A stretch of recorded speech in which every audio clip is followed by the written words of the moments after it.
Yeah, we're not sure what's leaking yet. So we're here in Clovis, California. We got a little drip going on up here. Water, the tub is draining right now, and you can see the water dripping through, but we can't tell where it is coming from. So water's on, and we don't think it's hot or cold water, but you can see this. I don't want to flip my camera upside down, but there's the trap, and you can see it's dripping off of there. See the white scale right there.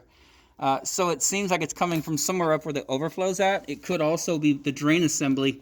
You know, it's all tied together. The drain could be leaking, and then it follows the pipe down and then rolls down the trap. But because it's so boxed in up there, you know, only part of the plywood is open.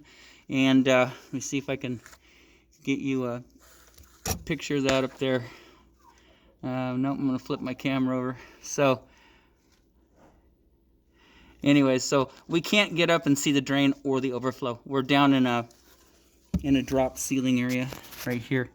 So this is a drop ceiling down to here, and then the other ceiling's up here.